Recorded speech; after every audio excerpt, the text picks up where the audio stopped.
क्रिस्का recording studio Ekangar सराय।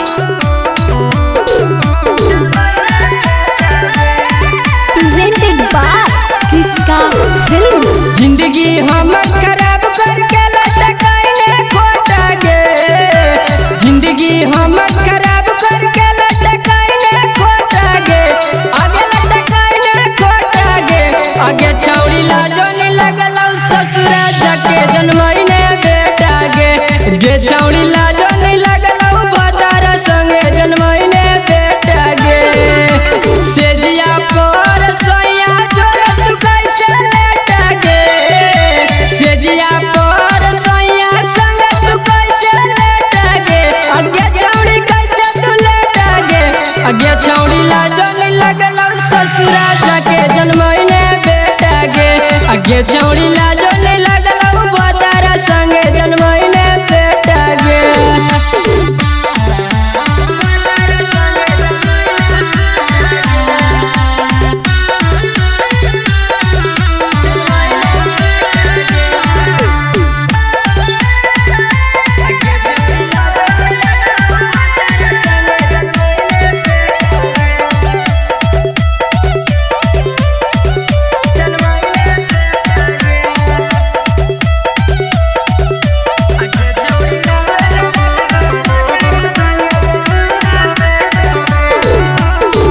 हम नहीं जनलियो गे छौड़ी छोड़ देनी हमर साथ गे, ससुरा जाए के छौड़ी मनैनी सुहागरा के।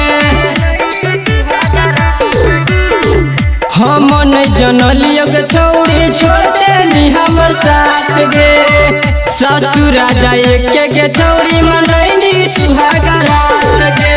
नौमा महीना चलतौ जाया आखि से देखतौ बेटा गे, नौमा महीना चलतौ जाया आखि से देखतौ बेटा गे, आगे आखि से बेटा गे। गे छौड़ी लाजो नहीं लगलौ ससुरा जाके जन्मैने बेटा गे, गे छौड़ी लाजो नहीं लगलौ बदारा संगे जन्मैने बेटा गे।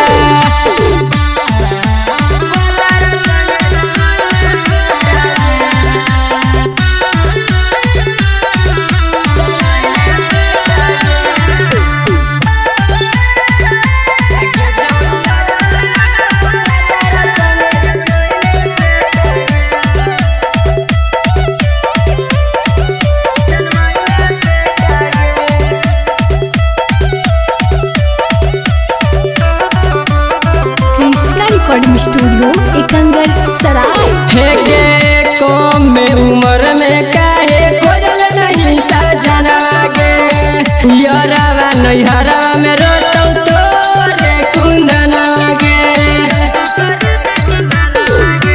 कम उम्र में काहे के छौड़ी खोजल नहीं सजना गे, यारवा नैहरवा में रोतौ गे छौड़ी तोरे कुंदना गे।